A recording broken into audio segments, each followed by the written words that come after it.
अस्सलाम वालेकुम dear students. आज जो हम पढ़ने वाले हैं वो है drive inverse law of gravity, और इसको कहा जाता है प्रूव इनवर्सल ऑफ आर स्क्वायर। ठीक है, फोर्स जो है वो इनवर्सली प्रोपोर्शनल है डिस्टेंस स्क्वायर के। तो ये लेक्चर स्टार्ट करने से पहले ये आपको थोड़ा डायग्राम के बारे में समझा दूँ। यहाँ पर हमने दो मासेस लिए, एक मास जो है मास ऑफ अर्थ है and second one is the mass of moon. अब ये जो मून है वो कम्प्लीटली एक ऑर्बिट में मूव कर रहा है जो कि अर्थ के अराउंड है। और आपको पता है जब भी कोई ऑब्जेक्ट सर्किल में मूव करता है और कम्प्लीटली सर्किल करता है तो ये कम्प्लीटली इस रास्ते को हम कहते हैं सर्कुलर पाथ। ये जो सर्कुलर पाथ होता है और सर्कुलर पाथ को हम कम्प्लीटली कहते हैं सरकमफेरेंस। अब सरकमफेरेंस का जो फार्मूला वो आपको पता है, सी इज इक्वल टू 2πr। तो यहाँ पर हम क्या करते हैं, सरकमफेरेंस का फार्मूला तो हमारे पास आ गया है। ये ऑब्जेक्ट जो मूव कर रहा है वो एक ही स्पीड के साथ है, एक ही वेलोसिटी के साथ मूव कर रहा है, और जिसको हम कहते हैं यूनिफॉर्म स्पीड। तो यहाँ पर हम लिख सकते हैं consider an object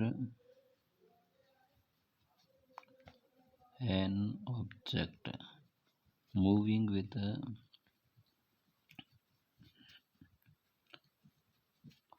uniform speed.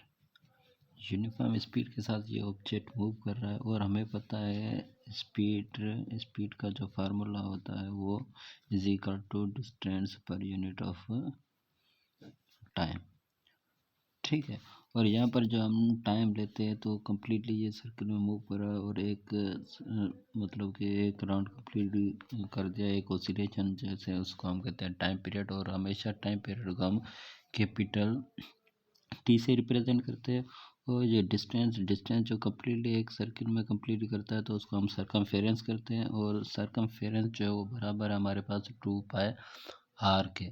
तो इससे ही हम क्या करते हैं, हम स्पीड का हम रिप्रेजेंट करते हैं v से, और डिस्टेंस हमारा यहाँ पर होगा वो सरकमफेरेंस वाला डिस्टेंस होगा, और जो कि बराबर है किसके, 2πr के अपॉन हमारे पास क्या है, टाइम पीरियड को हम कैपिटल टी से शो करते हैं। तो हमारे पास एक जो है वो इक्वेशन जो हमारे पास आ गई वो v is equal to 2π upon. अब हमें ये भी पता है कि कोई भी ऑब्जेक्ट सर्किल में मूव करता है तो वहाँ पर जो भी फोर्स होती है वो होती है सेंट्रीपिटल फोर्स। और हमें ये पता है ये ऑब्जेक्ट इस पर फोर्स अप्लाई कर रहा है और ये फोर्स इस पर ही अप्लाई कर रहा है। तो यहाँ पर सेंट्रीपिटल फोर्स के हिसाब से ऑब्जेक्ट जो मूव होता है सर्किल में होता है तो उस फोर्स को हम कहते हैं सेंट्रीपिटल फोर्स। और यहाँ पर फोर्स हम बराबर लेते हैं वो किसके, सेंट्रीपिटल फोर्स जो बराबर होती है mv² अपॉन आर के। तो ये दूसरा फार्मूला हमारे पास आ गया जो कि हम पहले ही प्रीवियस में हम प्रूफ कर चुके हैं। तो अब हम क्या करते हैं, हमारे पास ये जो v की वैल्यू है वो पुट करेंगे हम यहाँ पर। ये जो v है v², इसकी जगह पर हम ये कम्प्लीटली वैल्यू पुट करेंगे। तो इसको नाम दे दो चलो इक्वेशन नंबर 1, और इसको नाम दे दिया हमने equation number 2। Now putting value v in equation number 2। ठीक है, इक्वेशन नंबर 2 में हम वैल्यू पुट कर रहे हैं। तो अब देखो इक्वेशन नंबर 2 हमारे पास क्या है, f is equal to M. ये हमने सेम लिखा। अब m और v की जगह पर हम मैं इसकी वैल्यू पुट करूँगा जो कि v बराबर है किसके, 2πr अपॉन टी। तो v² की जगह पर मैं लिख दूंगा 2πr अपॉन टी। v का स्क्वायर है तो हमने क्या कर दिया, इसका होल स्क्वायर बना दिया। अपॉन में क्या हमारे पास, अपॉन में है r। तो यहाँ पर हमारा ये कंप्लीट हो गया। अब हम क्या करते हैं, ये f हम सेम लिख देते हैं, f is equal to m भी हमने सेम लिख दिया, और 2 का स्क्वायर क्या होता है, 4 होता है, और पाई का स्क्वायर, तो ये पाई का स्क्वायर हो गया, एंड r का स्क्वायर अपॉन t हो गया। ठीक है, अपॉन में क्या है हमारे पास है t, ये डिवाइड करो ऊपर जाकर, t का स्क्वायर यहाँ पर हमने r ही रख दिया। ठीक है, तो यहाँ पर हम देखते हैं ये हमारे पास इक्वेशंस आ गई है जो कि हम यहाँ से लिख सकते हैं एफ जो कि बराबर है M and 4 pi r² upon T upon में हमने रख दिया आर। ठीक है, टी का स्क्वायर। तो यहाँ पर हम ये वाला यहाँ से कंटिन्यू करते हैं। तो F is equal to R divide कर रहा है, ऊपर जाकर मल्टीप्लाई हो जाएगा एम और यहाँ पर 4 pi r² upon T square, ये डिवाइड कर रहा ऊपर आकर मल्टीप्लाई हो जाएगा। और एफ इज इक्वल टू ये कम्प्लीटली एम यार एक आर से कैंसिल हो जाएगा, बाकी हमारे पास बचेगा 4 पाई² आर अपॉन टी स्क्वायर। तो हमें ये पता है अकॉर्डिंग टू केपलर्स लॉ में क्या था, केपलर्स लॉ ने हमें ये बताया था कि जो टाइम स्क्वायर होता है वो डायरेक्टली प्रोपोर्शनल होता है रेडियस क्यूब के।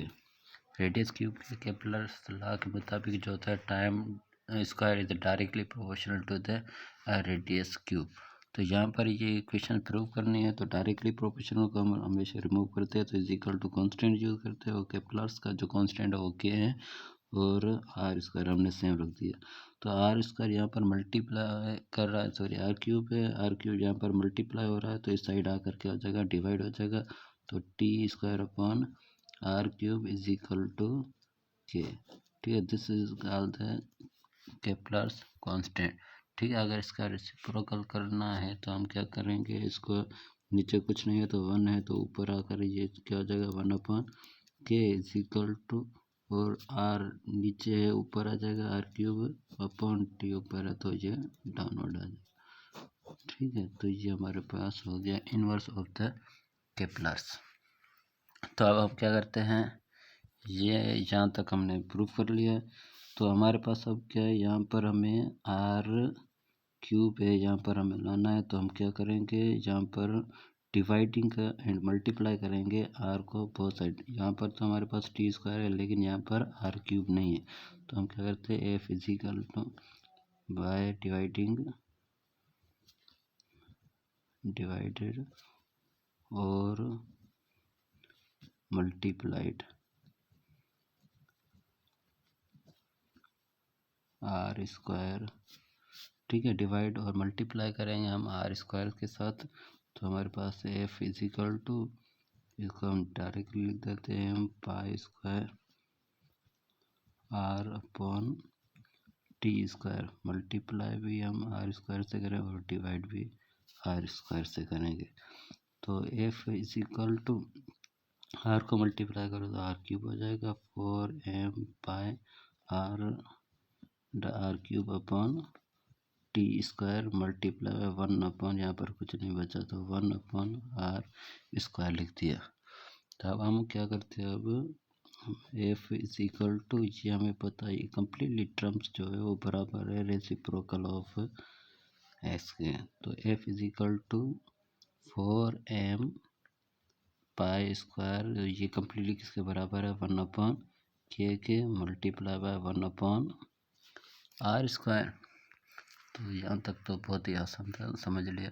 तो यहाँ पर देख लो बच्चे, एफ इज इक्वल टू 4 क्या हमारे पास कांस्टेंट है, मास भी हमारे पास, mass of earth is also called the constant, and pi जो होता है हमेशा कांस्टेंट होता है, और ये केपलर्स कांस्टेंट है। तो ये कम्प्लीटली टर्म जो है वो टोटली कांस्टेंट है। तो इज इक्वल टू, यहाँ पर हमने लिख दिया constant and multiply by 1 upon R square. तो कांस्टेंट की जगह पर हम डायरेक्टली कांस्टेंट को हम मिटाते तो इज इक्वल टू हमारे पास होता है, इज इक्वल टू कांस्टेंट हमने हटा दिया तो हमारे पास क्या होता है, प्रोपोर्शनल की सिंबल्स आती है 1 upon R square. This is the proved law of